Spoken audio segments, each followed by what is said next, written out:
Pode ser. Amor. Letra Luciano Barbosa, música Robson Barros. Era o seu olhar, mistério e adoração. Em seu caminhar, justiça e perdão. Sua vida nos ajuda, nos convoca para a luta, para a revolução do amor. Tanto para mudar no mundo em ebulição, vidas para salvar da dor, da escravidão. Sua palavra nos ajuda, nos prepara para a luta, para a revolução do amor. O amor quebra correntes, o amor nos faz mais gente. Ele faz de cada vida algo maior. Desafia nossas crenças, compreende as diferenças e nos torna cada dia algo melhor. O amor. Luciano e Robson são da Pastoral Abraço Negro, aqui do Nordeste.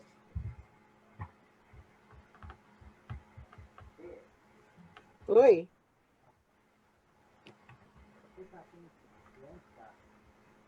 O que é? Ah, saco. Ok. Só um pouquinho.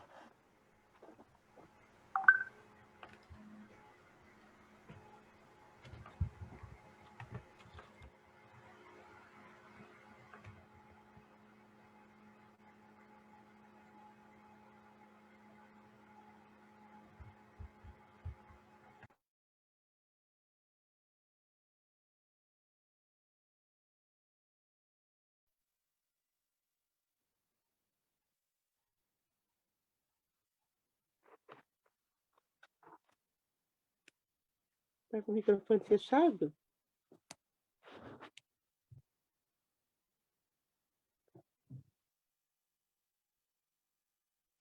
Não se ouve, bispo. Você está com o microfone fechado. Fechado, é. Então, Sim. tá, vou ler de novo. Tinha me esquecido de abrir o microfone. Então, colorismo. Uma amiga negra e militante que me agradece por ter despertado nela a luta contra o racismo, me disse: você não é negra. Minha pele quase clara e meu cabelo quase bom reagiram. O que é ser negra? Meu sangue, que tem mistura de africano, indígena, português e italiana, reagiu, borbulhou e reacendeu em mim a minha ancestralidade. Sou negra porque o sangue preto e africanidade de meu avô, que foi escravizado até os 18 anos, me impele a rejeitar qualquer privilégio porque sou pouca tinta. E me obriga a gritar, lutar e proclamar: o racismo é diabólico, o racismo insulta os céus. Então, realmente, altamente profético, né? Esse momento nos ajuda, junto com o amor, seguimos em frente. Aqui eu coloquei aquela proposta que nós estamos seguindo, tá? Nós estamos aqui no 18, né? Do julgar ao agir, tá? O celebrar está no dia 25, só que eu coloquei isso aqui porque o próximo domingo, bom, todo mundo sabe que agora, sexta-feira, dia 20, é o dia da consciência negra, de Zumbi dos Palmares e da Andara, né? Sempre tem que incluir a Andara nessa, né? Nessa questão, mesmo que muitas pessoas não incluam, né? Aí, então, esse domingo, eu estou desafiando, junto com todo o pessoal, a fazermos alguma coisa sobre o rei zumbi. Porque é o rei Cristo, né? É o dia do Cristo Rei. Mas não vamos fazer o dia do rei zumbi. Agora, eu não sei como fazer isso, né? Mas eu sei que devemos fazer isso. Então, aí que está, né? Então, o celebrar já, logo depois deste estudo, já está iniciando, porque já vamos ter que ver como olhar, né? Essa questão do Cristo Rei a partir do rei zumbi, que não era rei no sentido monárquico, né? Era um líder, né? Uma expressão, na verdade, né? Da luta do movimento profético, o movimento de luta e resistência revolucionário, né? Do povo negro, né? Junto com Dandara, que também vai aparecer hoje. Então está aí esse desafio para que fiquem anotando aí. Tiver ideia, estamos colhendo ideia para o próximo domingo já. Então, é coisa que temos rapidinho que executar para não deixar passar essa data, né? E não ficar só na propaganda que a televisão faz, que é muito boa, que é bom que a televisão, ou seja, que a televisão esteja falando de racismo, é sinal que a luta do povo negro está fazendo diferença, que não dá para deixar de ouvir os gritos nem perceber a presença do povo negro. Mas né, a coisa é muito maior do que a televisão está apresentando e corresponde a todas as pessoas comprometidas com a luta antirracista sempre estar lembrando disso, né? Aqui, então, é minha parte, né? Que é o profetismo de João Batista Jesus de Nazaré. E o passo que vamos dar aqui é justamente o profetismo como movimento. Nós já vimos no Primeiro Testamento que o profetismo era coletivo. Não existe o profeta individual. Isto nem a profetisa individual. Nunca existiu, né? Mas agora, no Segundo Testamento, é muito mais clara a imagem de movimento profético. E vou explicar por quê. Justamente, João Batista representava um movimento e Jesus começa outro movimento que passa por dentro, não sai de dentro, mas passa por dentro de João Batista. Ele começa um movimento próprio, mas depois ele passa por dentro do movimento de João Batista e os dois movimentos se unificam num movimento só, né? Todo um movimento profético, com as mulheres, com os homens, né? Vamos ver como que funciona isso. Principalmente no Evangelho da comunidade de Marcos. E eu vou explicar por quê agora. Então já vou explicar. Então, o profetismo como movimento, aqui faltou um O, né? Como movimento, os movimentos de João Batista e o de Jesus. A palavra grega profetes aparece 36 vezes em Mateus, 30 vezes em Lucas, 14 em João e apenas 6 vezes em Marcos. Por quê? Porque é uma diferença bem gritante, né? Mateus, praticamente, é uma versão ampliada de Marcos, né? Dos 600 e mais de 660 versículos de Marcos, 600 estão em Mateus, né? Então, Mateus engoliu Marcos e botou mais, na comunidade de Mateus engoliu a de Marcos e colocou mais coisas, né? No entanto, Marcos aparece 6 vezes, e em Mateus 36. Né?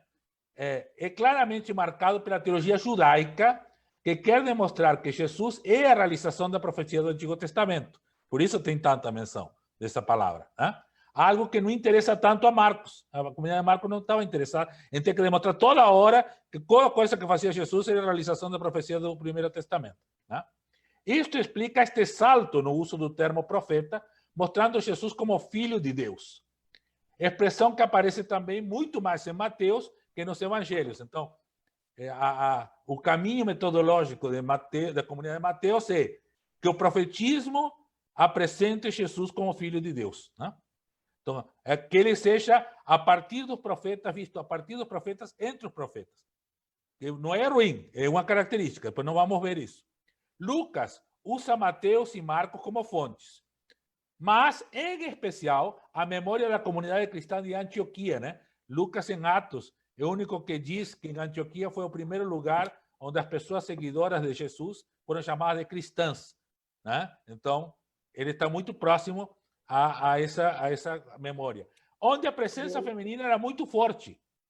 Então, isso está claro nas narrativas, né? De Maria e Isabel, por exemplo. Né? Em Lucas 8:3, que diz que as mulheres que seguiam Jesus e as que financiavam o movimento de Jesus, está lá, Lucas 8:3, é o único lugar nos evangelhos que se fala isso. Né? A igreja da casa de Marta e Maria, né? Aquela discussão entre Marta e Maria, a discussão sobre a administração da igreja, né? Da igreja da casa, né? Que Marta chefiava e Maria era mestra. Né? Por isso Maria não se preocupa com a administração da casa, mas com o ensinamento, né?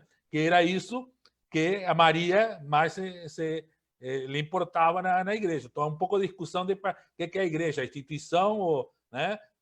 Essa discussão que não se exclui. Né?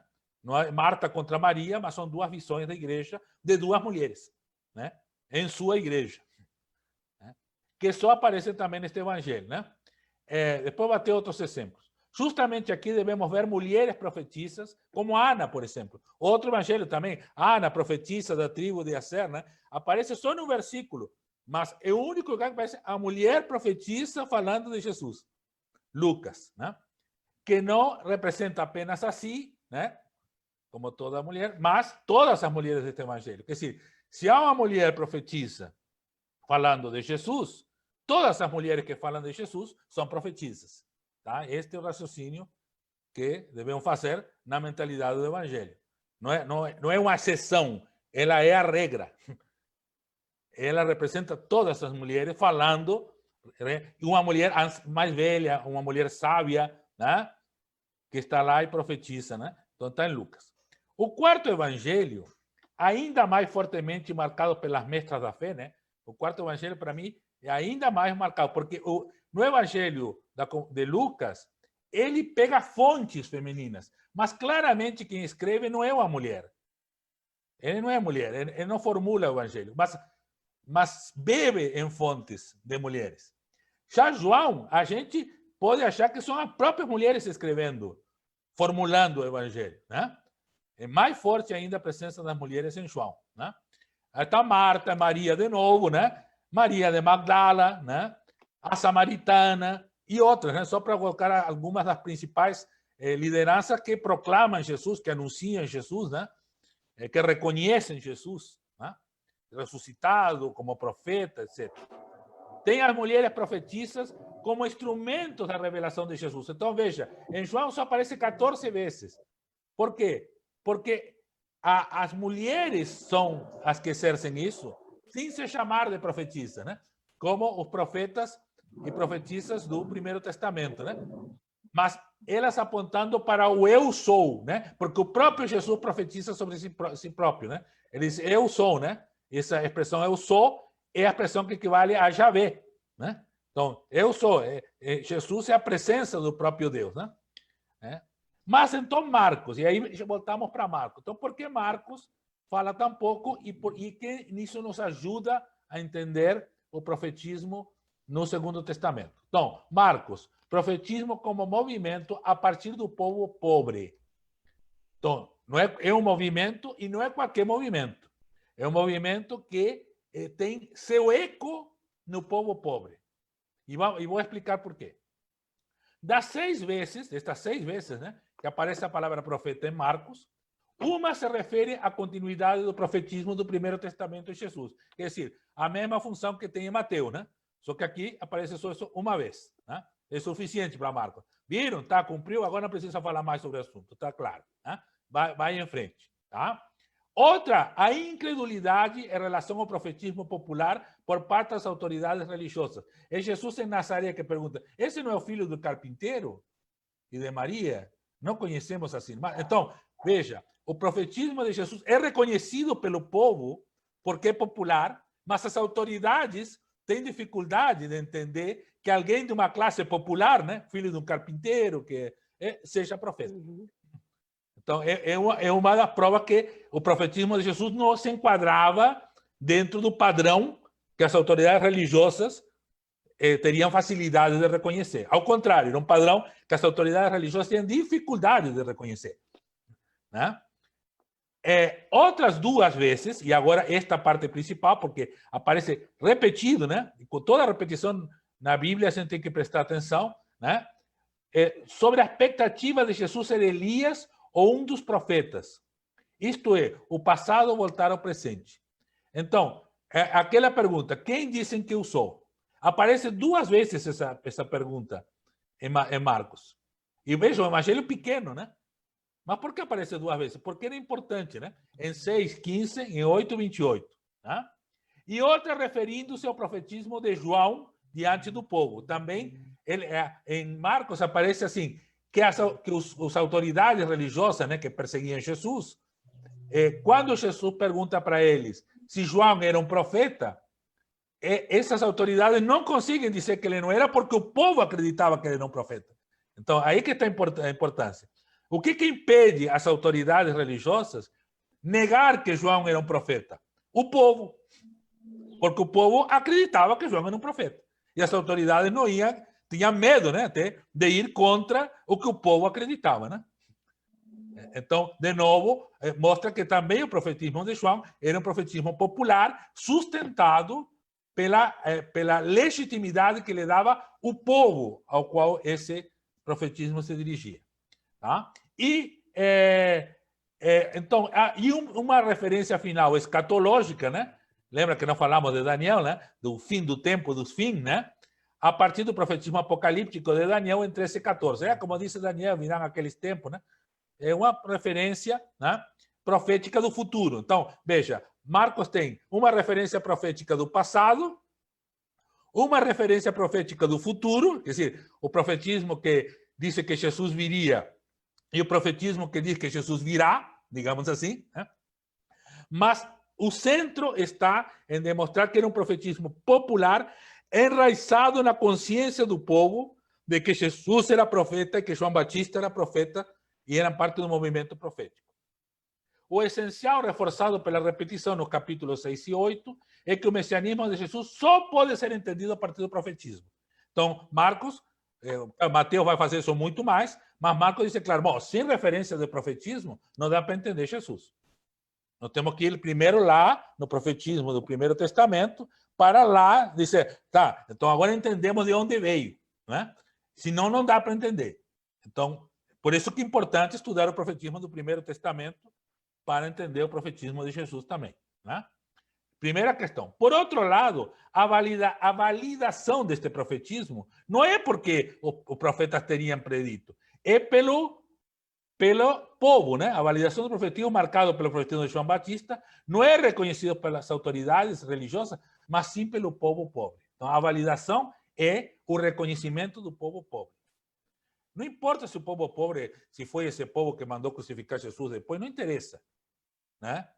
Porque Jesus sabia as contradições que havia no meio do povo. Mas era para esse povo e no meio desse povo que esse profetismo acontecia. Por isso o povo reconhecia ele como profeta. E as autoridades religiosas não, né?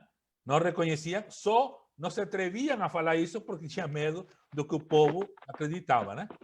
Tá? De certa forma, a comunidade de Marcos apresenta o movimento profético como movimento popular. Então, o movimento profético é o movimento popular, né?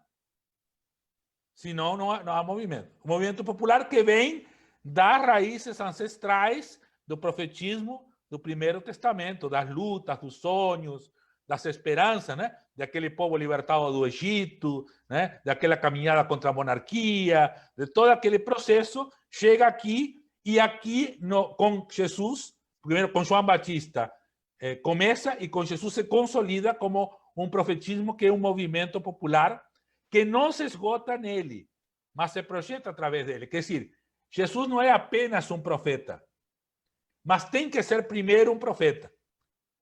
Entenderam? Então, Jesus é filho de Deus, é mais do que um profeta.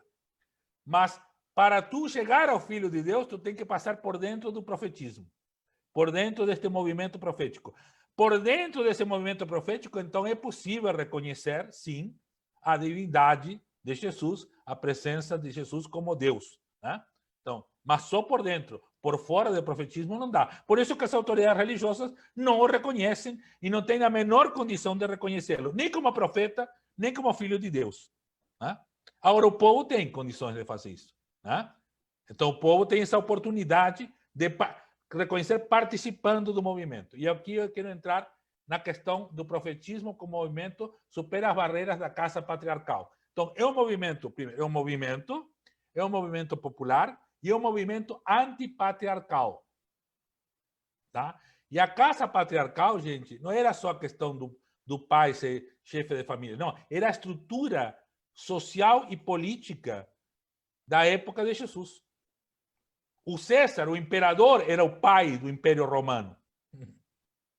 Né? Então, o pai estava em tudo, essa estrutura de pai, né? De pater família, né? Que até é um conceito do direito romano, né? De pater estava em tudo. Tá? Então, se olharmos para o profetismo como movimento, podemos ver na afirmação de Jesus, em Marcos 3, 34 e 35, o seu manifesto identitário, quer dizer, um manifesto que lhe dá identidade, né? Que diz que movimento é esse. Qual é esse manifesto? É quando a mãe e os irmãos vão procurar Jesus, né? Lembra? Essa passagem, depois podem ver, está em todos os evangelhos, praticamente. Né? Tá? Então, um manifesto que em nenhum momento inclui pai. Não, o pai não chega a procurar Jesus, é a mãe e os irmãos. Tá? Mas apenas irmão, irmã e mãe. Só que não é bem assim de primeira. Ó, a narrativa é bem evidente. Pois quando fala do novo movimento da vontade divina, né, que é o movimento de quem realiza a vontade de Deus, né, inclui a palavra irmã. A palavra irmã só aparece no último versículo. No primeiro diz, a tua mãe e teus irmãos estão te procurando. Aí Jesus pergunta, quem é minha mãe e meus irmãos? Ainda assim fala irmã. Quando Jesus responde, né, deixa o povo esperando a resposta, responde, meu irmão, minha irmã e minha mãe são. Então, no movimento, as irmãs aparecem. Só no movimento de Jesus é que há irmã. Né? No poder patriarcal, indo lá, tentando reprimir Jesus, porque o que acontece, né? A mãe e os irmãos são também expressão desse poder patriarcal, tentando reprimir Jesus e tentando moldá-lo, né? Aprisioná-lo, né? Dentro desse esquema, né? E ele, então, diz, quem são minha mãe e meus irmãos? E quando responde, diz assim, meu irmão, minha irmã e minha mãe são todas as pessoas que fazem a vontade de Deus. Né? Então, o texto copiado, esse texto está mais ou menos copiado em Mateus 12, 46 a 50, mas aí não fala irmã. Então, Mateus já cortou a irmã. Né? Ele coloca, não faz duas vezes a pergunta, né? Diz, quem são minha irmã e meus irmãos? E aí não coloca na volta quando diz, minha mãe e meus irmãos. Tá? Não, desculpe, em Mateus está igual. Em Lucas que não aparece irmã. Tá? Então, depois vocês vão ver essa diferença. Tá? Por isso digo que Lucas se baseou na fonte das mulheres, mas não é mulher. Então, Lucas já falando para os gentios, né? Não, achou que irmãos falava de todo mundo. Mateus inclui irmã, mas Lucas não. Que está em 8, 19 e 21. Algo semelhante acontece na narrativa que eu chamo assim, deixamos tudo e te seguimos, né? Uma narrativa que diz aquela, deixamos tudo e te seguimos. Tá? Está em Marcos 10, 28 a 30. As pessoas deste movimento profético deixam o que se acumulava na casa patriarcal. O que se acumulava na casa patriarcal? Se acumulava casas, irmãos, irmãs, pai, mãe, mulher, que era parte da propriedade, né? Ou filhos, ou campo, né? Então, tudo isso. Para receber 100 vezes mais, mas quando diz que vai receber, não tem pai. Aí no versículo, né? 30, não tem pai. Diz que deixaram de lado tudo, mas quando recebem, não recebem pai. Alguns comentaristas dizem que é porque Deus então seria pai. Tudo bem, mas se Deus é pai, então não existe mais autoridade patriarcal. A autoridade patriarcal pertence a Deus e a ninguém mais. Né? Então o fato é que o pai não é recebido de volta. Então não há mais casa patriarcal. Né? Há um movimento fora do patriarcado. Né? Mateus e Lucas também omitem a segunda lista, que retira o pai e a luta, porque diz assim, vai receber casas, irmãos, irmãs, mães, filhos, campos, com perseguições. Que é isso com perseguições? É a luta, quer dizer, é tudo isso, mas para fazer disso uma luta por outra maneira de viver todas essas coisas. Né? Outra maneira de viver no campo, outra maneira de viver na casa, outra maneira de ser mãe, outra maneira de ser irmão, outra maneira de ser irmã, e assim. Só que não tem outra maneira de ser pai. Então, pai não dá. Né? As outras coisas dá. Tá? Já em Mateus e Lucas não aparecem as perseguições. Mas Mateus coloca no final, e as últimas pessoas serão as primeiras. Então, Mateus ainda, mesmo tirando as perseguições, a luta, ela coloca sim, mas para uma inversão, né? Para dar importância àquelas pessoas que não têm importância. Então, essa receber, né? Mais, de novo, 100 vezes mais, é para gerar um novo mundo, onde as últimas pessoas sejam as primeiras. Então, Mateus mantém isso, né? E Lucas só coloca a vida eterna. Então, Lucas também... Então, veja como os movimentos têm essa dificuldade e como algumas narrativas, né, vão deixando de lado alguns elementos que originariamente eram mais importantes. Por isso temos 4 evangelhos, porque não teríamos um só, né? Para justamente um mostrar o que o outro esqueceu, ou um mostrar o que o outro evangelho deixou para trás, né? Então, Marcos é o mais essencial. Por isso Lutero falava do cânon dentro do cânon, né? Porque para Lutero primeiro tem que ler Marcos e a partir de Marcos ler os outros evangelhos, né? Eu não sei se é verdade, porque isso prejudica um pouquinho João, né? Mas, de fato, temos que comparar. E Marcos é o mais antigo, né? O mais simples, então o mais essencial. Então, ele nos mostra um pouco mais do espírito originário do movimento de Jesus. Os outros, já vai ajeitando mais por a questão judaica, mas mantém também o espírito originário, só que retirando perseguições e colocando que as últimas pessoas seriam as primeiras. Já Lucas, já mais para lá, já perdeu isso aí, né? Tá? Então, o movimento tem essas contradições, tem esse vai e volta, tem essa coisa que se perde no caminho dos movimentos, e nos evangelhos isso está presente. Isso acontece também nos evangelhos. Tá? Então, e aí nós vamos para o último, com isso estou encerrando a minha parte, que falei que ia ser bem resumida, bem curtinha, né? No quarto evangelho, né? É que eu botei assim, o profetismo transformador das comunidades do discipulado amoroso, né? O Raymond Brown, né? Fez aquele livro, melhor livro que tem sobre o Evangelho de João de todos os tempos, né? Mesmo não é o maior, mas é o melhor, né? A comunidade do discípulo amado, né? E eu prefiro entendê-la assim, a comunidade do discipulado amoroso, porque não é de um discípulo amado, é onde se vivia o discipulado amoroso. E esse discipulado amoroso era principalmente levado adiante por mulheres, não por um discípulo amado, né? Então, o evangelho da comunidade amorosa, né, resgata os princípios dos primeiros 3. Então, isso que eu falei que tinha em Marcos, em Lucas e em Mateus, também tem em João. Então, ele, de alguma maneira, vai resgatar, não dava tempo de ir mostrar isso para vocês, tá? A partir do profetismo das mulheres... Agora, aí aparece o profetismo das mulheres excluídas e o testemunho das pessoas alcançadas pelo amor transformador. Isto que dá um tom diferente em João. Já no ano 100, né? Já bem depois, onde a igreja estava dividida. Aí as mulheres assumem um momento profético para trazer um princípio unificador do movimento. O movimento, de novo, estava em perigo de se esfacelar, né? De cada um sair para um lado, né? Isso está muito forte em João 6, né? Quando Jesus faz o discurso da Eucaristia, né? Que isto é o meu corpo e meu sangue, e disse que várias pessoas deixaram Jesus depois desse discurso. Então já mostra que no quarto evangelho já havia essa tendência de pessoas abandonarem o movimento, né? E brigarem entre si dentro do movimento, né? E aí então as mulheres assumem esse papel de unificador, de reunir o movimento, né?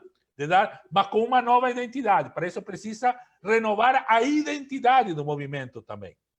Então, a primeira pessoa neste evangelho a chamar Jesus profeta é a mulher samaritana, em 4:19, né? Vejo que tu és um profeta, disse a mulher samaritana. Então, a primeira, já demonstrando que as mulheres são as primeiras a reconhecer Jesus como um profeta pela forma amorosa, inclusiva, dialogal, igualitária, né? Com que Jesus se relaciona com elas. ¿Ah? Aí ele diz, não, alguém que se relaciona assim só pode ser um profeta. ¿Ah? Depois, confirmado pelo povo e suas testemunhas, e testemunhas dos sinais do amor solidário. Então, o povo, depois da multiplicação dos pães, o povo, depois que recebem o discurso de que vão beber água, né, ter alimento, ele diz, este é o profeta. Então, mantém o povo, mas o povo a partir do gesto amoroso. Então, o povo não reconhece Jesus como profeta apenas porque Jesus lhes dá alguma coisa, mas pelo que Jesus mostra de amor solidário ao povo. Então, o amor de Jesus é que reconhece o profetismo. E aí, então, isso desemboca no conhecidíssimo, né? Todos vocês e todas vocês conhecem, o novo mandamento, né? Que tem este evangelho, ao ponto de falar que é um novo mandamento, né? Que é a praxis amorosa. E por que eu coloco praxis amorosa no novo mandamento? Porque não é o novo mandamento não é o amor. Não é o amor. É amar. É diferente. O amor é uma coisa. É um conceito, uma ideia, né? Agora, o que diz assim, o novo mandamento é que se amem mutuamente. Então, o novo mandamento não é o amor. O novo mandamento é a prática, a praxis, quer dizer, o amor teórico transformado em prática e a prática do amor transformado em expressão. Esse é o novo mandamento. Né? Então, a praxis amorosa e inclusiva, porque a praxis amorosa não pode ser outra coisa a não ser inclusiva. Né? Se descarta alguém, já não ama como Jesus. Jesus morre na cruz por todas as pessoas, né? Não por algumas. Então, não se pode amar como Jesus e não amar a todas as pessoas. E as pecadoras, não interessa, né? Jesus morre por todas, principalmente pelas pecadoras, né? Pelas que se sentem mais excluídas, pelas que são mais maltratadas, pelas que são mais mal faladas, né? Por isso que principalmente morre, e ele morre como uma destas pessoas, né? Porque ele morre como um ladrão, como um bandido, né? No meio de dois bandidos, né? Então, essa praxis amorosa que é o novo mandamento que estas mulheres de João nos trazem, né? E esse é o novo princípio identitário transformador. Então, o movimento profético de Jesus só ficará unido se viver a prática, a praxis do amor inclusivo, sem barreiras, como o próprio Jesus o viveu na cruz, ou seja, o viveu se entregando completamente, né? E sendo vítima total do poder do sistema imperial que este movimento queria superar. Também um sinal de que esse sistema não dá mais, né? Que tem que ser trocado pelo amor, né? Então, e aí a unidade do movimento é que outra preocupação deste evangelho, né? Então, amor e unidade, é medida pela praxis amorosa. E aqui, esse versículo, até vou encerrar lendo esse versículo, é super conhecido, é o versículo do ecumenismo, né? Qualquer questão ecumênica, chamam-lhe João 17, 22, né? É sempre... Mas a gente tem que ler também o 23, né? Do 22, a gente fica capenga. Agora, se lê João 17, 22, 23, olha o que diz. Diz assim, na versão Almeida que eu tenho aqui. Eu lhes tenho transmitido a glória que me tens dado. Então, Jesus dialogando com seu pai, né? Porque eles chamam de pai aí, né? Então, eu lhes tenho transmitido a glória que me tens dado para que sejam um como nós o somos, ou como nós somos um, dizem em algumas outras versões. Tá? Isso todo mundo cita, né? Mas olha o que diz o 27, o 23. Eu neles, e nelas, né? Inclusive, e tu em mim, né? Então, um dentro do outro, né? Eu nelas e nelas, e tu em mim, a fim de que sejam aperfeiçoados na unidade, para que o mundo conheça que tu me enviaste e os amaste. Aí que está a chave. E os amaste, né? Tu me enviaste e os amaste, como também amaste a mim. Então, como é que Jesus está dentro de Deus, dentro de Jesus, e as pessoas de Jesus estão dentro de Jesus, que por sua vez estão dentro de Deus? Através do amor. Só assim. O amor faz que nos penetremos completamente, né? Podemos habitar nos corpos de outros e no nosso corpo ao mesmo tempo através do amor, né? Então, e esta unidade do movimento é inquebrantável. Então, aí no quarto evangelho você chega a essa unidade, né? Que seria a unidade do movimento profético ideal. Então, vamos resumir. O movimento profético popular da praxis do amor. que supera os sistemas de morte, de exclusão e de repressão, né? Que é a casa patriarcal, né? Que é o sistema do pai, né? Que aí é mandado para Deus e suprimido no nível das relações, né? Bom, a único que pode ser pai no sentido de governar tudo é Deus, mas não há ninguém, nenhum ser humano pode se colocar no lugar de Deus. Nem o próprio Jesus, que é Deus, faz isso, né? Então, ele ama e se entrega. Então, este era um pouquinho para trazer, porque isto para o agir é importante para a gente nos ver como movimento. Que tipo de movimento somos? Ou que tipo de movimento estamos? Ou de que tipo de movimento participamos? Né? E há contradições de nossos movimentos, mas também há necessidade da unidade em nossos movimentos. Também. Tudo isso que estava desde lá continua, até porque nosso movimento foi destruído pela história da igreja depois, né? A história da igreja destruiu o movimento de Jesus, né? Se manteve vivo aqui e ali, com algumas pessoas excepcionalmente, né? Mas como movimento, como a igreja o destruiu. E aí veio a reforma e outros movimentos que tentaram mais ou menos resgatar, e ainda continuamos fazendo essa luta de tentar resgatar o movimento de Jesus depois de todas essas coisas ruins, né? E atentados contra o movimento de Jesus que aconteceram na história. Tá? Aqui, então, coloquei a figura de Zumbi Dandara, né? Que é uma representação, evidentemente, né? Justamente porque do Zumbi Dandara tiveram esse desafio da vida, né? Da história, né? Não foi Zumbi que um dia levantou e disse: vou fazer um movimento para... Não, tem que procurar a liberdade, né? E aí, então, acontece esse movimento. Então, como a partir de Zumbi Dandara podemos entender os movimentos proféticos?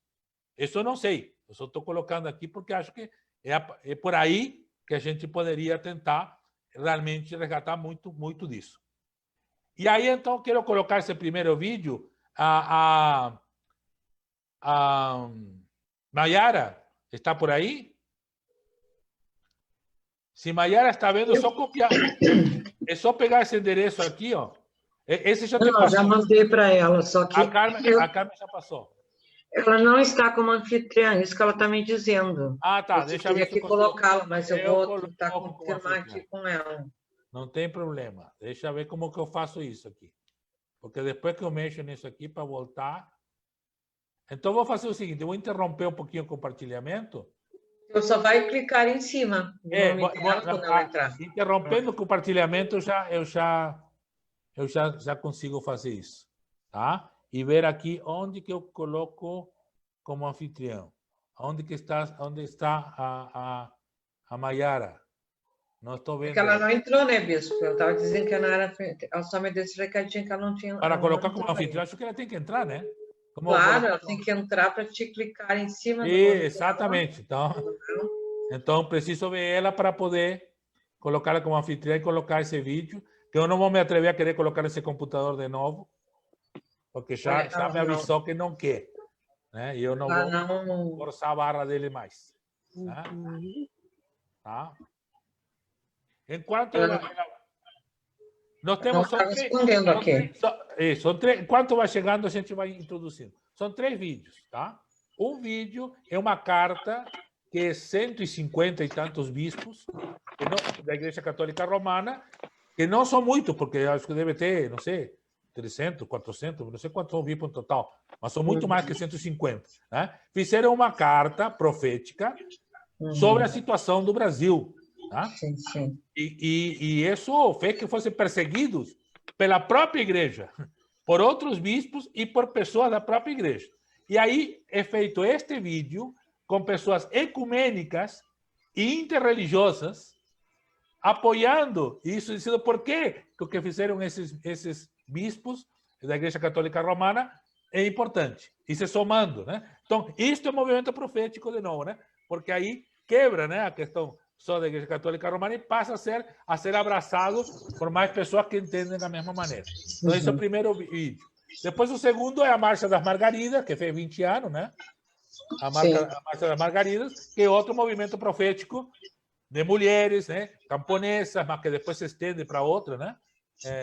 E o terceiro vídeo é sobre, como é o nome, Lilian? Oliveira? Para não dizer o nome errado. Não?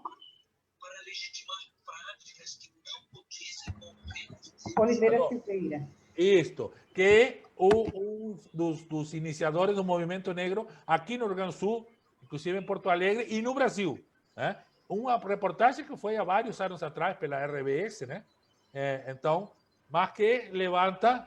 veja que este ano fala muito mais de identidade negra, mas não fala mais desse tipo de abordagem. Me passe. Está conseguindo? Então, nós vamos ver. A ideia é ver esses 3 vídeos, são curtinhos, né? 3, 4 minutos cada um. E depois a gente abre para, então, ver como nosso movimento, como nós participamos do movimento e que movimento. E aí a Carmen que vai nos ajudar nessa reflexão aí sobre o movimento profético daqui para frente. Vamos deixar as mestras, como em João, né? As mestras nos guiar, né? Então, ela vai conseguir, Carmen? Temos alguma... Eu não estou vendo ele aqui ainda. Eu poderia tentar abrir. Eu estava tentando aqui, Bispo, abrir aqui no meu, porque a Maiara não apareceu. Ah, tá. Sabe? E tu tem como compartilhar. Aí eu te coloco a ti como... Te coloco a ti como anfitrião, então. Deixa colocar como anfitrião. Tornar anfitrião. Pronto. Já te tornei anfitrião. Então, se tu conseguir botar no teu, é só ir na tela e compartilhar a tela. Uhum. Você está falando comigo? Está cortando aqui. Estou falando contigo.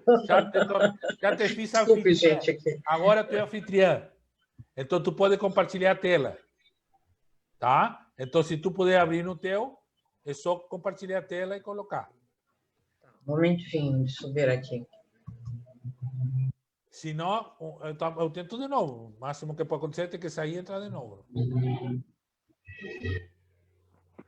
Só um momentinho que eu quero ver se a gente consegue.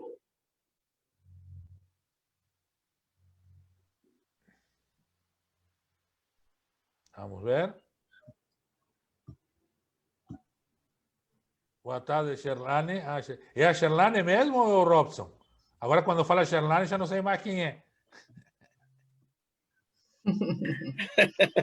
É o Robson, ó, viu? Suspeitei. A risada do Robson, não é da Sherlane. Eu suspeitei que era ele mesmo. O Robson que me bota Sherlane aí. Agora... Você quer passar o da Lília primeiro? Sim, pode ser qualquer um. A ordem do fator não altera o produto. Sim. Vamos, o que tu conseguir colocar, tá bom. Uhum. Também ela tem que ser anfitriã para passar. Sim, sim. Quem vai passar? Não, a Lília não tem um vídeo para passar? Não, Lília não. Lília só tem o do Oliveira. Aquele. Tu não está conseguindo? Não está conseguindo. Vou tentar eu, então. Deixa eu tentar eu de novo. Vamos ver. Vou tentar eu aqui. Só primeiro tem que abrir aqui a internet de novo. Ele já está pensando demais aqui. Vamos ver.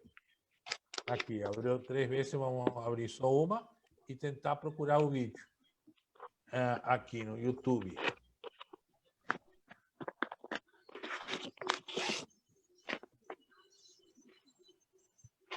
Deixa eu ver se eu consigo. Tô indo. Agora me dá um minutinho que já...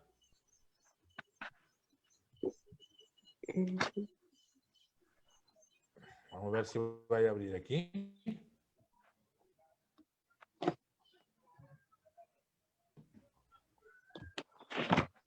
Só um minuto. Tá.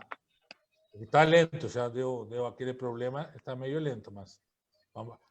Se não, é para fazer os 3, passamos o da Margarida e passamos o do... Pode ser o outro primeiro. Uhum. Vamos ver, o problema aqui é que ainda está virando para abrir, né? Então, enquanto isso, vou dar mais uma olhadinha no... Se a gente ficou transmitindo ou não ficou transmitindo no... No Facebook, não vi. Dice que transmitiu. Agora conseguiu abrir aqui uma parte, já vou colocar.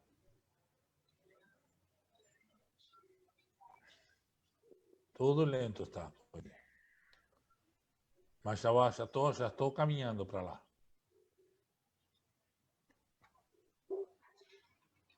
Um pouquinho mais. Há um problema que não aparecia o som. Mas vamos ver se com o microfone. Porque como eu estou com o microfone esse aqui do De repente, eu ponho... eu coloco o microfone e mesmo está saindo o som, acho que eu consigo resolver esse problema. Eu já tinha ensaiado com a Carmen, justamente, para ver se conseguia. E o problema que tivemos, quando conseguimos passar, foi que não estava saindo o som. Aqui. Já estou abrindo. Agora vou tentar, depois que abra, vou tentar compartilhar, então. Aqui estão vocês. Vamos. Opa! Ah, porque agora eu não sou mais anfitrião aqui. Não, volta a ser. Me devolve. Me coloca aí, me coloca como anfitrião. Tem que me devolver. É bem assim, gente. É. Agora deixa eu procurar o Bispo Humberto aqui. O CE acadêmico, eu acho que é o dele. Esse é setor acadêmico, esse aí. Tornar anfitrião. Ok, já tornei. Vamos ver se apareceu 3 pontinhos aqui. Aqui. Apareceu. Ótimo. Então, vamos lá. Vou tentar compartilhar. Estão vendo? Está abrindo. Tá. Vamos ver. Eu vi. Não, mas esse não é o vídeo, acho. Não, esse é dos 20 anos, sim. É, mas não era onde está passando o vídeo. Deixa eu ver onde está passando o vídeo aqui. O que está passando é vídeo oficial dos 20 anos. Esse aí. Só que aqui ainda está abrindo, aqui está virando, digamos assim. Mas quando começar a tocar, eu vou compartilhar, porque quando eu coloquei, ele parou. Tem que esperar que entre bem, né? Entendeu? Vai entrar, já está virando aqui, aquela rodinha que fica no meio. E já vai entrar. E aí vou colocar meu microfone para vocês ouvir. Ótimo. Aqui. O caminho dos 20 anos da Marcha das Margaridas. Os caminhos que nos trouxeram até... O microfone está ok, faltam as imagens. Está ouvindo? Sim. Mulheres do campo, da floresta e das águas e do conjunto de movimentos que fazem da Marcha das Margaridas uma das mais importantes ações para não está aparecendo a luta feminista no mundo. Mas a trajetória não está aparecendo a imagem. Com a sua primeira edição. Nos anos 80, a luta foi por reconhecimento como... O som está muito baixo. Deixa eu interromper. Foram criadas as comissões e coordenações de mulheres. Nem sei agora como interromper, o pior é isso aqui. Tá. Mas continua, né, ouvindo, né? Baixinho. Muito baixo. Mas tá bom. De mais visibilidade. Daí surge a Marcha das Margaridas. E por que o nome Margaridas? Tá, agora interrompi. Vamos tentar de novo. Vou tentar abrir agora aqui de novo no meu coisa. YouTube. Onde que está a Marcha da Margarida aqui? Vamos de novo. Lhe mandei de novo aí no WhatsApp. Não, eu tenho aqui. Agora vamos de novo. E vou ver qual é o problema aqui no compartilhamento. Que aparece um slide do PowerPoint, mas não aparece o vídeo. Aparece a apresentação de slides. Eu tenho que tirar essa apresentação de slides aqui.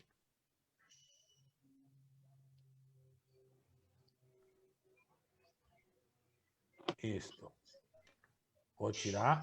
Agora eu acho que vai dar, porque eu tirei a outra coisa que estava distraindo o meu computador. Agora não vai distrair mais. Agora só tem uma coisa para compartilhar. Está abrindo de novo. Tem que esperar. De novo abrir. E já vamos lá.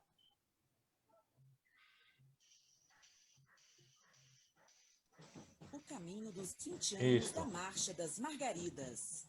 Os caminhos que nos Vamos lá, vamos lá. Muita resistência, ousadia, coragem e criatividade, brilhados pelas mulheres do campo, da floresta e das águas e do conjunto de movimentos que fazem da Marcha das Margaridas uma das mais importantes ações para o avanço da luta feminista no mundo. Mas a trajetória da marcha não começa com a sua primeira edição, nos anos... Tem uma trancadinha, mas tá ouvindo, né? E vendo? Sim. Não sei se era... Como aumentar o volume? Deixa eu ver Deu se pause, é porque deu pause. Sim, deu pause. Deu pause.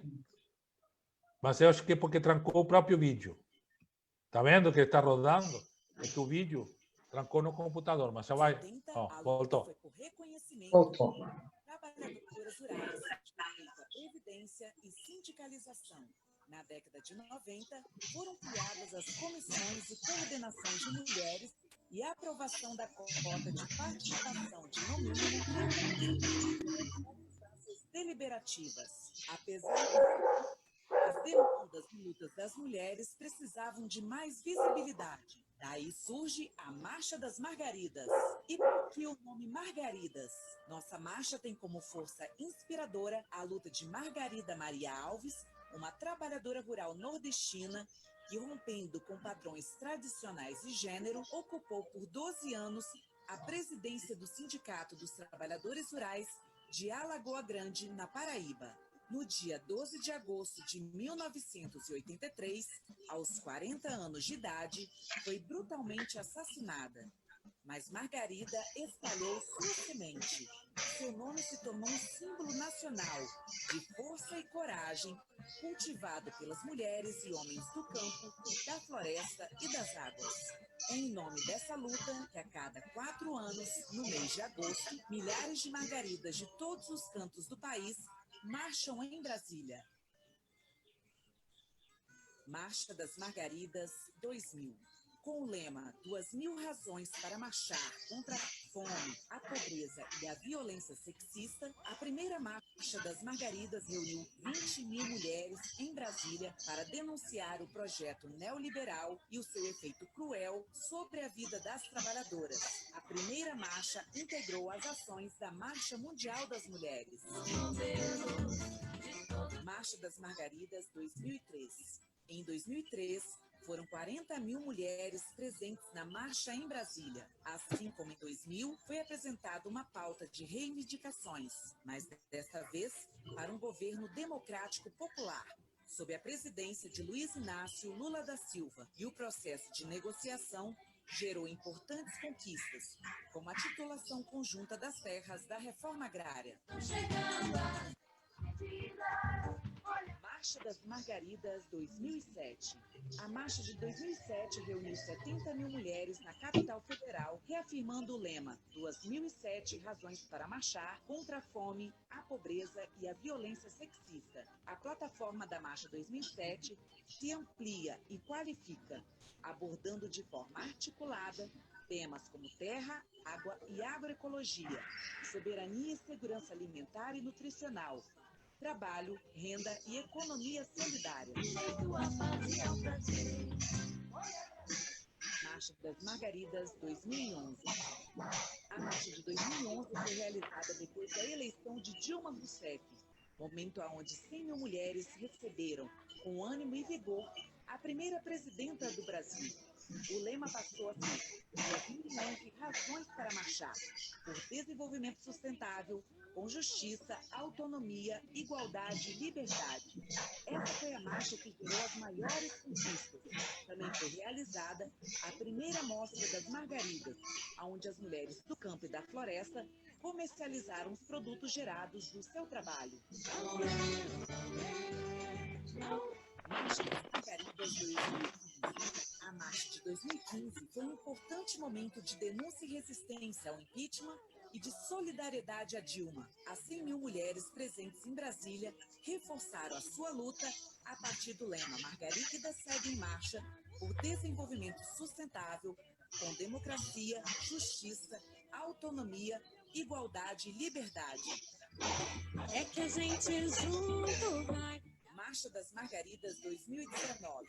A Marcha de 2019 reuniu 100 mil margaridas, diante de um cenário de retrocesso nas políticas públicas e nos direitos da classe trabalhadora, do avanço das desigualdades e de um governo machista, elitista e xenofóbico. O seu lema foi Margaridas na luta por um Brasil com soberania popular, democracia, justiça, igualdade e livre de violência.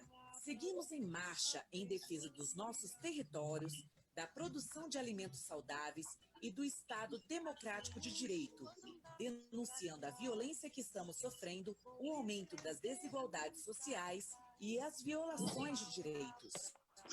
Isso requer luta e resistência. Da luta, não fugimos. Viva as Margaridas, viva a Marcha das Margaridas. Então, gente, aqui meu computador ficou a tela preta de novo. Aqui não. Então, vai passar o outro, você, não? a Carmen já vai conversando sobre o Agir e eu volto. Eu saio e volto. Tá. Tá? Sim. Tá. Então, vá conversando aí. Sim. Isso é uma conversa de todo o grupo, então vocês podem também interagir no momento que vocês acharem necessário, não tem nenhum problema. A primeira coisa que chamou a atenção lá quando o Vitor estava apresentando é que no movimento de Jesus, que inclui as mulheres, e eu não fiz nenhuma tese sobre isso, mas eu estou assim quase certa que as mulheres começaram a se articular quando foram aquelas únicas que ficaram na morte dele. Do lado do sepulcro. E ali eu acho que já nasce todo o movimento de Jesus, articulado pelas mulheres. Porque mesmo elas sabendo que elas não podiam nem chorar a morte dele, que elas poderiam ser mortas também, elas ficaram presentes ali na sua morte, presente na sua ressurreição. Isso é uma tese de uma teóloga da Alemanha que traz para nós o movimento de Jesus. Nós não somos uma igreja... Eu não me sinto, chamada para uma igreja que seja instituição. Nós nos sentimos chamadas para uma igreja que faz com que a gente ande nesse movimento. E nesse movimento está todas nós, não é? Não só as igrejas, mas está todos os movimentos. E isso também me chamou a atenção nesse movimento das mulheres margaridas. Não sei se porque Margarida Alves ela foi morta 2 anos antes de eu ser ordenada, foi em 83, isso foi lembrado muito forte nos encontros de mulheres, lá na Sul Ocidental, nós começávamos o encontro lembrando a Margarida Alves, cantando as músicas que os grupos começaram a articular, começaram, então, a se mobilizar, e aí nós começamos, a partir de encontros, já trabalhando da mulher e violência, e várias temáticas atuais. Então... A perguntinha que o bispo nos trouxe antes de começar, a gente estava conversando, o que é ser movimento profético hoje no Brasil? E aí vai para você. Só pergunta, alguém sabe qual igreja que ela era? Porque ela era evangélica, né? Qual igreja que ela fazia parte? Tu sabe que... Não sabe. Eu não tenho, não. Só sei que ela participava de todos esses movimentos de articulação. Mas ela era evangélica. Cultural, né? Eu nunca me interessei para saber qual a denominação que ela fazia parte. Mas isso foi um movimento tão grande, ele tomou uma proporção tão grande que as lideranças, né? Hoje, tu consegue identificar uma das líderes ali, mas são todas as pessoas líderes desse movimento, muitas mulheres indígenas também, muitas mulheres negras. E o último, eu me lembro assim, que de 4 em 4 anos que elas vão fazendo a marcha, né? Nós tínhamos muitas pessoas da nossa igreja anglicana. Eu me lembro até que algumas colegas diziam, mas e quem vai de nós? Não era? Já, quem é que vai ir do nosso grupo de mulheres ordenadas? Quem é que vai ir das mulheres leigas, né? E foi a Tati, lá de Brasília, também estava junto o bispo Maurício e outros, porque eram mais fáceis também para eles estar junto no movimento, estavam presentes, nos representando. Me senti muito representada e emocionada quando vi aquele movimento. Porque ele cresceu tanto no Brasil, gente, que realmente ele consegue abrir frente, propostas, né? Articulações, estar junto também em momentos de dores, como foi o momento da nossa presidente Dilma, não é? Então, tem muitas coisas interessantes que esse movimento faz. Mas a pergunta é essa, para vocês falarem o que é ser movimento profético hoje no Brasil, e dentro daquilo que que o bispo já nos colocou também, que foi essa relação que existe, né? O movimento profético de Jesus é um movimento de amor que supera o patriarcalismo. Ele colocou várias vezes nas casas das mulheres. A igreja doméstica ela foi constituída pelas casas das mulheres, na casa de Marta, de Maria, na casa de Lídia. Ali nasce o movimento de Jesus. Nas casas das mulheres que acolhem aquele que estava cansado, aquele que era fugitivo, aquele que estava sendo perseguido, aquele que era injuriado, aquele que era chamado de louco, aquele que zombavam dele. É nas casas das mulheres que se articula o movimento de Jesus com Jesus e elas se tornam, com ele, líderes desse movimento. É impressionante quando a gente começa a olhar a Bíblia nessa ótica das igrejas domésticas, onde em todos os evangelhos e também em João Sinótico a gente vê a presença forte da mulher. Algumas sem nomes, algumas encurvadas, algumas que têm que levantar a cabeça, mas outras que, mesmo encurvadas, elas conseguem, com a força do Espírito, se erguer e fazer parte desse movimento. Esse movimento não exclui ninguém, não exclui nem coxo, nem aleijado, nem branco, nem negro, né? Nenhuma pessoa excluída do movimento. Por isso, elas estavam como líderes desse movimento de Jesus. Então, eu acho que a Fiorenza, Elizabeth Fiorenza, ela traz muitas pistas sobre esse movimento de Jesus nessa ótica das casas domésticas, não é? E fica para nós. Será que hoje nós temos nesse movimento profético?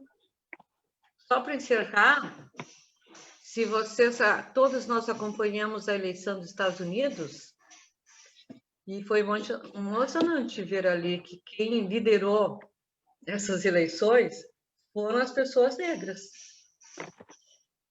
O novo presidente dos Estados Unidos, Joe Biden, ele só foi eleito porque o movimento negro dos Estados Unidos, a gente foi lá e foi votar, sabe? Foi só ler o seu voto na democracia.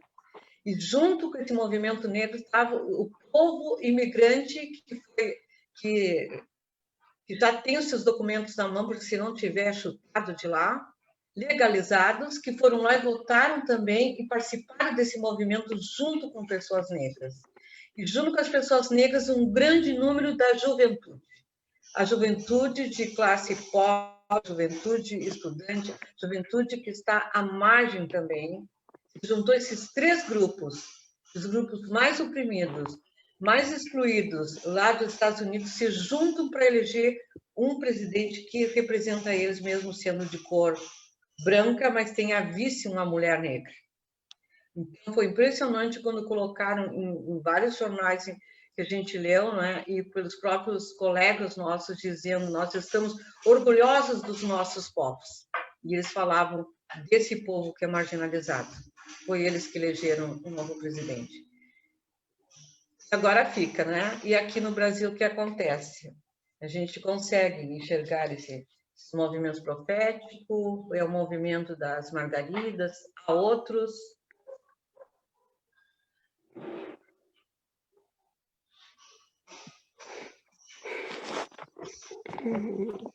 Não precisem falar juntas. Fale cada uma de uma vez. A Maria quer falar, Maria? Abriu o microfone. Não, o meu já está aberto. Eu não sei se o que eu tenho aqui completa todo esse pensamento, que ele está meio complicado na minha cabeça, né?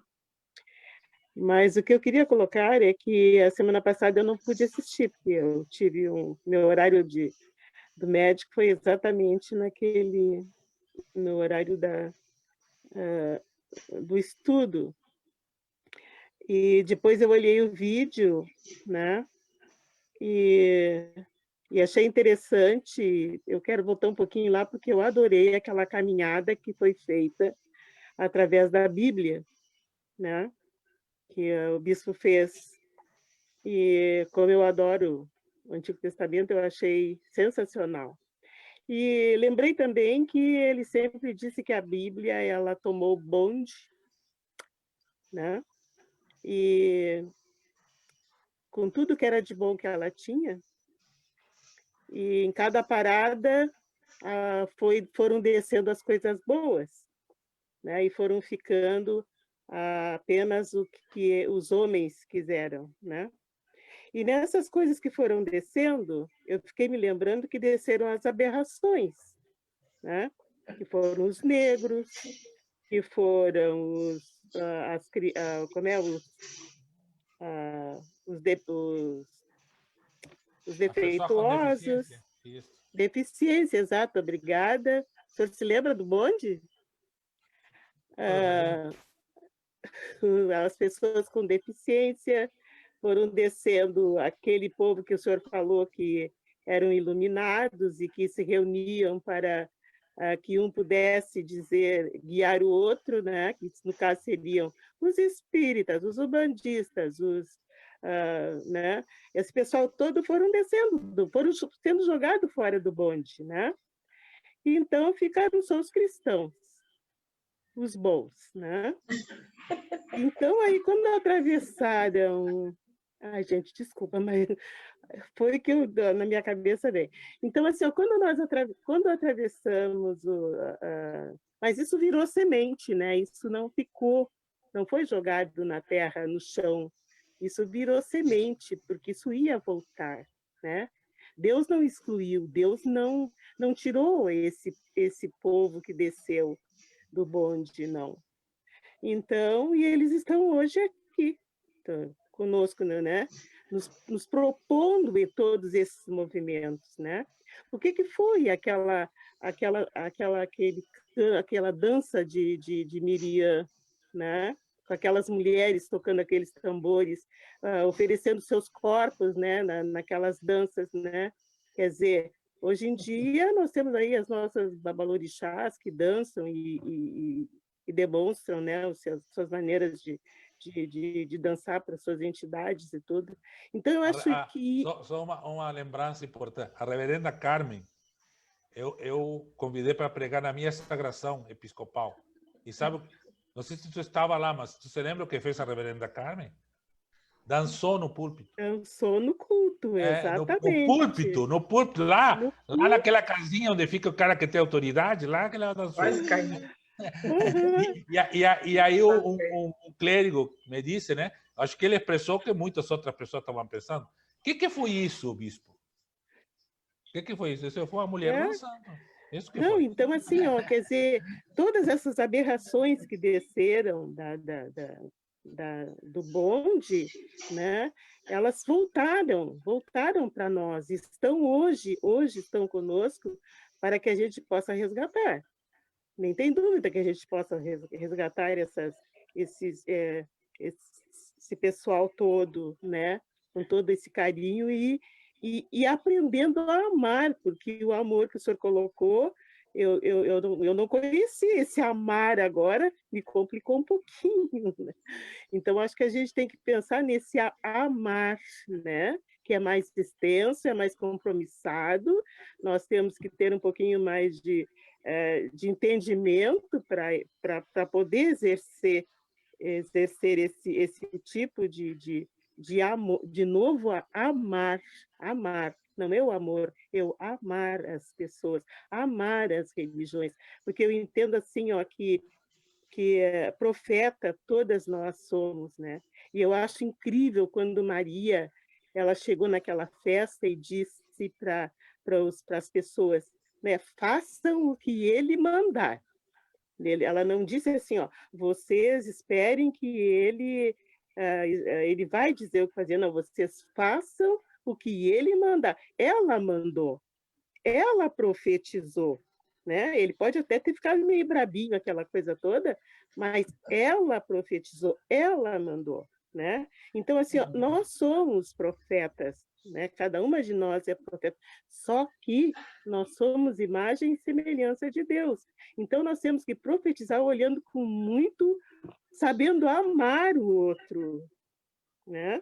Sabendo amar o outro. Então, essa forma de profetizar é um tanto difícil nos dias de hoje, nesses movimentos que estão presentes dentro dentro do nosso povo, junto com a gente, são movimentos de mulheres, são religiões, são sindicatos, são igrejas, né? São comunidades das nossas igrejas que nós precisamos mudar, vamos dizer assim, com esse tipo de amor, né? Esse novo tipo de amor.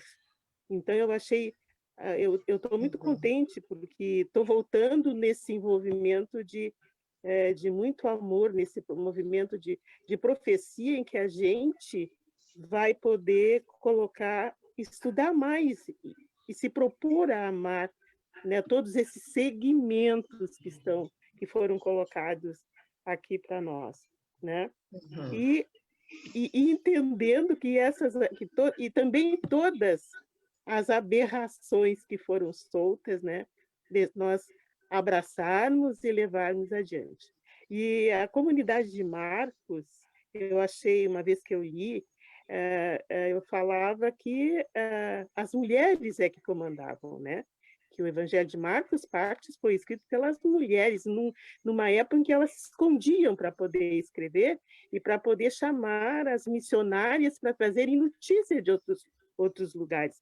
Então, a profecia já estava aberta naquele tempo, para que a gente hoje pudesse usufruir um pouco. E eu acho que a minha contribuição hoje é essa, porque eu estou assim, tô muito feliz com tudo que eu ouvi, com esse passeio. Eu não sei se eu desci do bonde ou se eu não desci, né, do bonde, eu não sei ainda, mas valeu a pena, né? Muito E obrigada. eu acho que nós, movimentos, o amor tem que andar. Acho que é isso aí. Muito legal. Que lindo, que coisa maravilhosa, né? Posso falar? Sim, Eu por acho que, favor. gente, quarta-feira para mim é um dia assim de arrebatamento. É verdade. Eu aprendo tanto que eu sou muito ruim de Bíblia, sabe? Então, aqui eu aprendo com a reverenda, com a Loá, com todos vocês, com o bispo. Então, nossa, eu fico assim radiante, né? Mas o bispo fez aí uma provocação sobre um pouco do resgate de Zumbi Dandara. Eu queria só fazer um pouquinho desse resgate, tá? Tá, bispo? Assim, eu acho assim, um pouquinho, né? Para não... Se mandar eu falar da questão racial, eu vou até de noitão, né? É bom demais falar sobre preto e preta, né?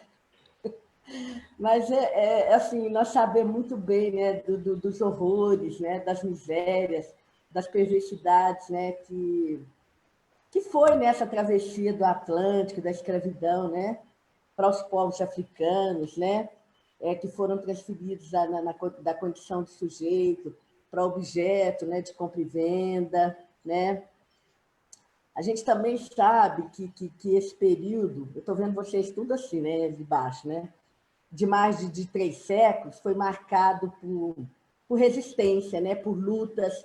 E o bispo, quando ele fala aí dessa questão do zumbi, achei linda essa parceria Zumbi e Dandara, porque a gente sempre fala, né, Dia da Consciência Negra, viva Zumbi, jamais agora vai ser viva Zumbi e Dandara, né? Amanhã, inclusive, a gente vai participar de uma live aí, eu vou falar viva Zumbi e Dandara, né? Então, foi marcado por essas resistências, por essas lutas, né? E pela disputa também, né? O povo africano ele veio disputando essas narrativas com a elite dominante da época, né? Foi disputa narrativa desde quando se tentou sequestrar esse povo, né? Até a chegada naquele navio negreiro, e elas vão se refletir e vão se concretizar também, né, em espaço de resistências, né, o que é mais importante durante o período colonial, né, que vai traduzir nos quilombos, né, aí que entra toda essa força, né, e alguns liderados por mulheres, né, o que é muito importante. Esse estudo hoje ele foi todo, né, dedicado às mulheres, né, sendo mais conhecido do Palmares, né, na Serra da Barriga, em Alagoas, e que resistiu por mais de 100 anos. Foi uma resistência assim, tremenda, uma resistência maravilhosa, né? E como nós podemos perceber concretamente, até hoje, né, na história desse país, nós nunca tivemos assim um modelo de Estado, né, democrático, verdadeiramente democrático, como foi o Quilombo dos Palmares. Porque ali viveu negros, brancos, né, indígenas, num ambiente, num espaço verdadeiramente democrático, onde se efetuava um comércio, negociações, trocas, né? E havia uma reciprocidade, havia um ambiente verdadeiramente democrático, né?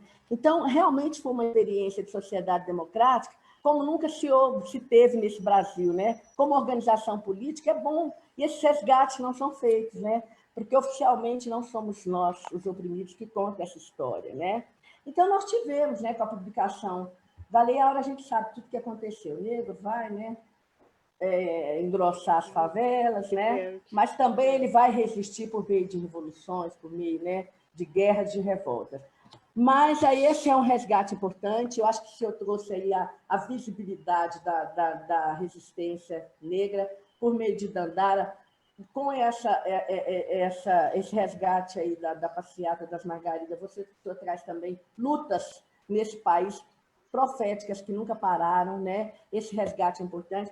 Mas agora eu tenho uma pergunta sobre o estudo, né? Que é a questão do profetismo como movimento a partir do reconhecimento do povo pobre do profeta. O povo pobre reconhece o profeta. Mas por que o povo pobre reconhece o profeta? Porque ele se identifica com a ideologia daquele profeta, do profeta, né? O profeta, ele tem na sua mensagem mensagens que, de repente, vai ao encontro daquele povo, não é verdade? Quer dizer, quando a gente tem a profecia de Balaão que ele quer mudar para atender interesse dos poderosos, quer dizer, a profecia, ela vai ao encontro do profeta ou do que é profetizado? Porque o senhor deixou uma marca assim de que, enquanto o profeta, oh meu Deus, estou parecendo que o Cebolinha ou o chinês, Profeta. enquanto o profeta, ele é pobre, ele se identifica com o pobre, ou enquanto ele traz na sua profecia, né, a profecia identificada com a classe que ele representa, ou se ele representar o poderoso também, a classe da elite dominante da época, vai se identificar com aquela profecia. Se Balaão profetizasse para os poderosos, os poderosos vão se identificar com a profecia dele, não é verdade? Então, depende da mensagem, assim. Porque então não é só uma questão de classe, né? É uma questão da mensagem. Você concorda? Deixa eu aprofundar um pouquinho mais. Ah, tá. Eu queria que você aprofundasse. Porque senão fica assim. Jesus, Deus é um Deus, porque existe muito essa questão na ideologia de esquerda e direita. Né? A esquerda diz, Jesus é dos pobres, dos oprimidos. Não. Eu vi Jesus na Bíblia e salva. Poderosos também, né? Jesus é pobre. Ele não tem onde encostar a cabeça. Sim, sim. Mas do ponto de vista da ideologia. Claramente pobre. Né? Aliás, nunca foi não pobre, e para ser quem era, se tornou mais pobre ainda. O que não significava, por exemplo, como diz Lucas 8, 1 a 3, que houvesse pessoas, mulheres ricas, que sustentavam o movimento de Jesus. E ele não negava esse sustento. Mas ele não... Porque é uma questão de sistema. Isso é uma discussão muito grande, mas vamos tentar resumir rapidinho. Nós confundimos a questão de classe com sistema. Tá? Não é a classe que gera o sistema, é o sistema que gera a classe. Tá? Não existe um sistema opressor porque tem pobre. Não, tem pobre porque é um sistema opressor. Verdade. Tá? Então, quando Jesus renuncia a esse sistema e renuncia e convida quem lhe segue a renunciar também. Aí que vem, nós deixamos tudo, né? Isso nós deixamos tudo era quê? Deixar coisa? Não, era deixar o sistema. E não estar mais prisioneiro de nada do que tivesse no sistema. E ganhariam 100 vezes mais. Lucas diz muito mais, né? Lucas não coloca um número, só Marcos e Mateus que diz 100 vezes, né? 100 vezes mais, no sentido de que, porque aí é para todos. Aí todas as mães são mães de todas, todos os pais, as irmãs são irmãs de todas, todos os campos são campos de todos, né? Então, claro, tu tem muito mais casa que se tu tem só tua casa, né? 100 vezes mais. Então, esse 100 vezes mais também é outro sistema. Então, o problema que nós temos é as categorias que se colocam, às vezes, como parâmetros para a realidade. E aí, de novo, é botar a carroça na frente dos bois, né? Ou seja, não é a esquerda e direita que define nada. Aliás, porque ninguém sabe quem é esquerda, quem é direita, né? Dentro da esquerda, pelo menos, eu tenho muitas dificuldades de delimitar o que seria esquerda.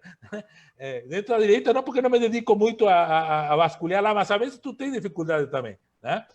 Então, então não é esquerda e direita, nós estamos a favor desse sistema como está, que destrói a casa comum, que deixa que as pessoas miseráveis, que exclui, que não somos ou somos. O nosso movimento se coloca de que lado? Se se coloca do lado de não ser, não pode compactuar, não pode viver. Então, a identificação da profecia não era com o discurso, era com a vida.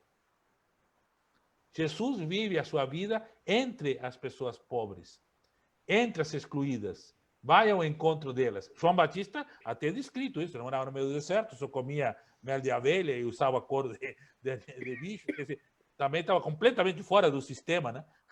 Não tinha nada a ver com... Que alguém quisesse falar com ele, tinha que ir lá, né? Ele não ia no palácio de ninguém, a não ser quando cortaram a cabeça dele, que ele levaram para o palácio, né? Então, é isso que identifica, é estar junto. Não é o discurso é consequência disso. As palavras são consequências do estar junto, né?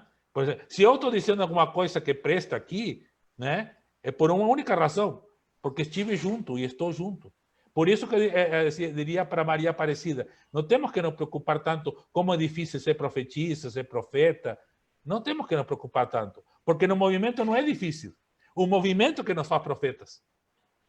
Não somos nós que nos fazemos profetas e entramos no movimento. Não, nós participamos do movimento e o movimento nos torna pessoas proféticas. O movimento que nos dá o necessário. Né? Deus age nesse movimento. Né? Por isso disse Jesus, onde tiver 2 ou 3 pessoas reunidas em meu nome, eu estarei. Por que 2 ou 3 pessoas? Porque tem movimento. Precisa 2 ou 3 pessoas. Uma só, não. Né? E quando manda a missão, manda no mínimo de 2. Né? Bispo, tenha um pouquinho de paciência comigo. No caso do Balaão, me explica aí essa situação. A questão dele ali, no caso de querer... Né, aí não tem nada a ver. Aí nós estamos no Primeiro Testamento, onde existem profetas da corte, né? Nós temos um profetismo no Primeiro Testamento, que era aquele profetismo que era parte da instituição do sistema monárquico. Por isso que o profeta, volta e meia, ou negam como Amós, que são profetas, e não são profetas de jeito nenhum, ou dizem assim, ou falam dos profetas, que são aquelas outras pessoas. Né? Não fala a si próprio como profeta. Ele fala, quando fala profeta, fala contra o profeta. Porque esses profetas são os que estão no sistema. Então, havia essa, no Primeiro Testamento, isso, Balaão já é um mito colocado antes, né, para falar do profetismo que vem depois, né? Digamos assim, porque essa parte da Bíblia foi escrita na época do exílio. Né? Mas era essa tensão. E havia, em todo o Primeiro Testamento, esse problema. Tu é profeta de quem? Do rei ou do povo? Porque, a vezes, o rei e o povo tinham o mesmo Deus. Não havia deuses diferentes. Mas havia profeta que falava em nome de Deus. O que Deus realmente falava para todas as pessoas, para o rei e para o povo, porque o profeta do povo não falava só o que o povo queria ouvir. Falava o que todos tinham que ouvir, todas as pessoas tinham que ouvir. Mas a quem incomodava isso não era o povo, era o rei. Porque o rei só queria ouvir a sua palavra, a sua vontade. E o povo, bom, o povo estava aberto ao que viesse, como sempre teve, né? Porque o povo não tem muita opção. É o que tem, tu tem que... Né? Então o povo se identificava. Por isso, e claro, também repartiam o alimento, né? Aquela multiplicação, ou divisão, na verdade, né? Dos pães e dos peixes. Iam, curavam, que se estavam lá com o povo quando sofria, junto no sofrimento. E isto que fazia que reconhecesse. Não o discurso. Acho que o povo, até o próprio Jesus fica bravo com o povo, né? Em uma hora, o povo encontra ele de novo, depois de ter multiplicado os pães, e diz, por que você está me seguindo? Porque eu fiz milagre? Ele mesmo disse, acho que o povo não está entendendo muito o meu discurso. Mas o povo estava lá. Então, disse, bom, então ele pega o barquinho, vai lá para o meio do lago e vai falar de novo. Né? Vai falar de novo, devolvendo, na verdade, ao povo o que o povo lhe deu. Né? Então, esse é o profetismo popular. Por isso, profetismo só acontece em movimento. Ok. Sem movimento, a gente não tem como ser profeta. Não tem. Né? Então, a pergunta é: qual movimento estamos? Como Ok. participamos e como nos tornamos profetas? Entendi. Muito obrigada. Eu acho Agora que sim. quando o bispo fala que Enquanto ele entendeu, fica em cima. Vocês têm paciência. Agora entendi. É tão interessante ver a Cecília colocar esse novo olhar, né? Porque nós Não, assim, mas eu preciso entender, eu acho. Não, consegue alargar um pouco o nosso olhar. Mas eu entendi. Obrigada, porque realmente agora ficou bem evidenciado para mim. Muito bom. Eu estava bem. Outra pessoa quer contribuir, que ela sempre traz uma. Sim, verdade. Ela coloca para o hoje muito claro, a Loá. A Loá colocou a mãozinha aí, não sei se ela queria falar. Sim, a Loá quer falar? Primeiro, assim, meu nome é Aloá Dandara, né? Então, eu tenho um apego assim, muito grande por Dandara, né?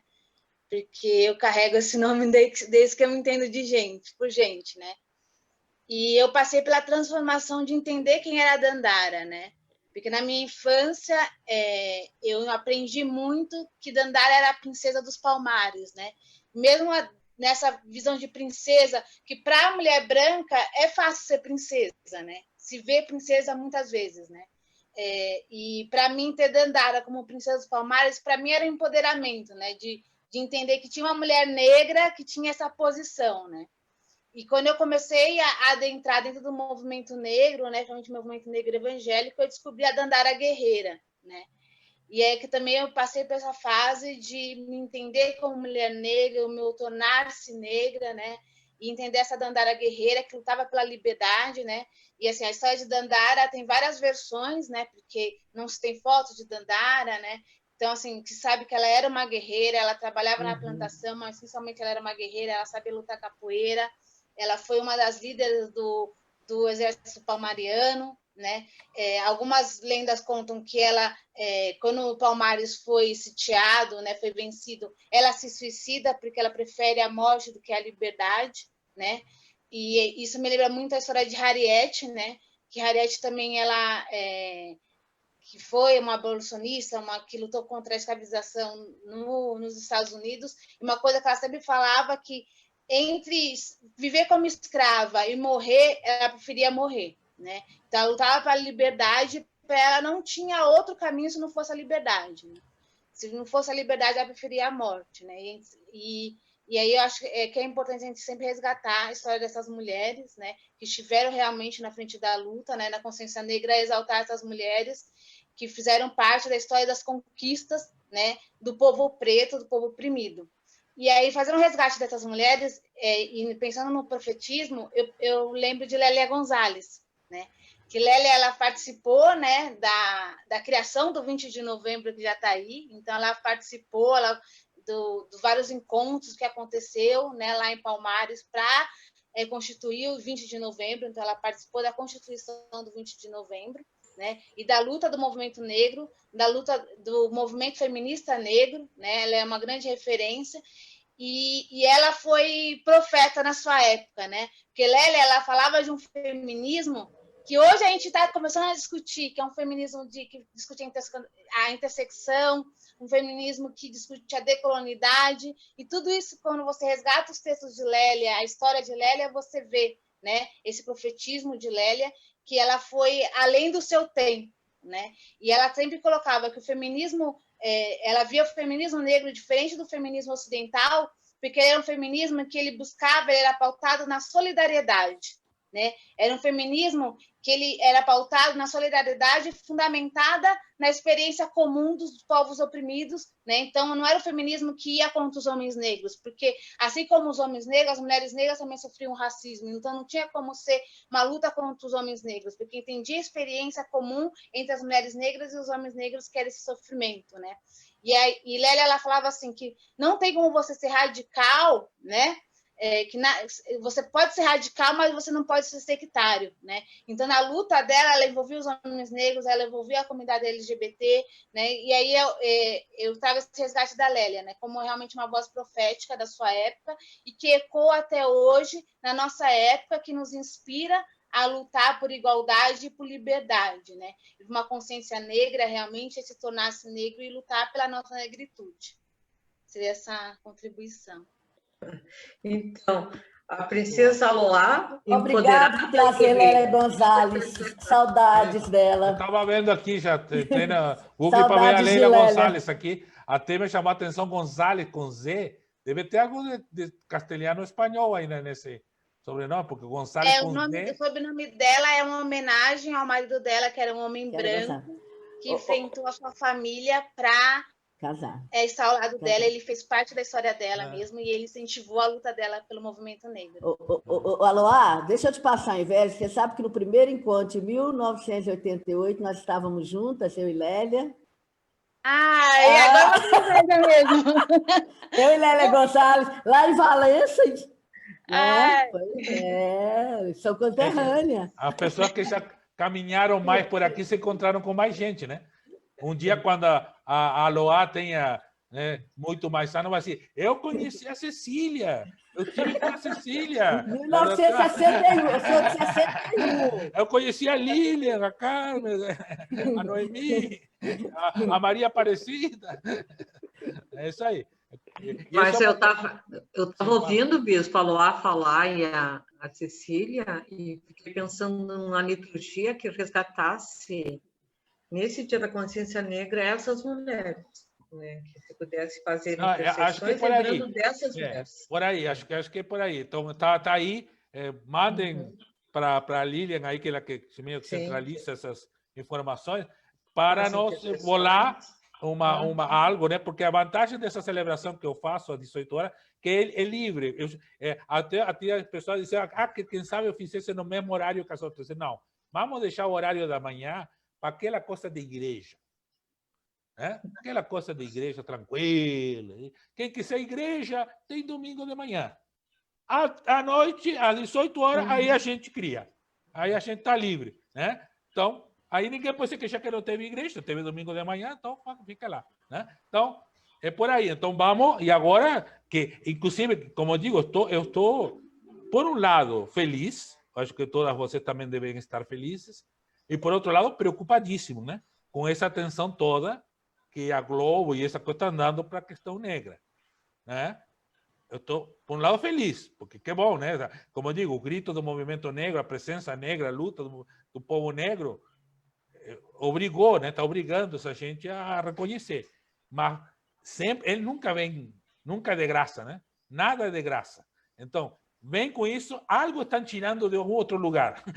Eu não sei de onde. Então, pelo menos marcar nessas pequenas ações que a gente tem, porque esse cultinho que a gente faz, pouca gente que assiste, tudo bem, mas é um ato, né? É um ato de rebeldia, né? Que diga, olha, é por aí também, mas também tem mais isso, mais aquilo outro, mais aquilo outro. Né? Ir além disso. Então, tá aí o desafio para esse domingo aí, já passando, e já entramos, gente, nos 21 dias de luta, né? Não sei se a Eline quer falar um pouquinho sobre isso melhor, porque também acho que nesse domingo também lembrar que entramos, que eram 16 dias, né? E por causa da consciência negra, viraram 21 dias, né? De luta contra a violência contra a mulher, né? Então, não sei se alguém quer falar um pouquinho sobre isso, que é um movimento profético que está aí e está nos convidando a participar também. Eu vou falar pelo celular. Estão me ouvindo? E porque o áudio do computador deu problema. Um abraço negro desde Olinda, para quem eu não havia falado ainda. Primeiro, dizer gratidão a vocês, em especial às pessoas que compreenderam a importância de, no último domingo, votar em pessoas negras, principalmente mulheres. E nós tivemos um resultado muito importante, né? Começamos a enegrecer e colocar a presença, nossos rostos, nossos corpos e, portanto, a nossa luta também em algumas câmaras, né? E, inclusive, a de Porto Alegre, então, fiquei muito contente com o resultado, muito contente mesmo. Aqui em Recife, nós tivemos uma surpresa maravilhosa. Saímos das eleições municipais anteriores, em que foi eleita uma cidadã que é evangélica, que se diz evangélica, que é contra o uso do nome social das pessoas LGBTI+, mas que usa um nome social, inclusive, para se candidatar. A missionária Michelle Collins foi a mais votada nas eleições anteriores. E agora, a Dani Portela, em quem eu votei, inclusive, foi a mais votada vereadora do Recife, para nossa alegria. Então, esse enegrecimento nas câmaras faz muita diferença, sobretudo, nas câmaras, sobretudo porque ainda das igrejas não vemos isso acontecer, né? Então, são ações muito, muito tímidas ainda e, às vezes, boicotada ou silenciada, né? E eu quero enegrecer algumas questões. A primeira delas tem sido pensado, sim, uma litania para resgatar a identidade dessas mulheres, sem dúvida alguma.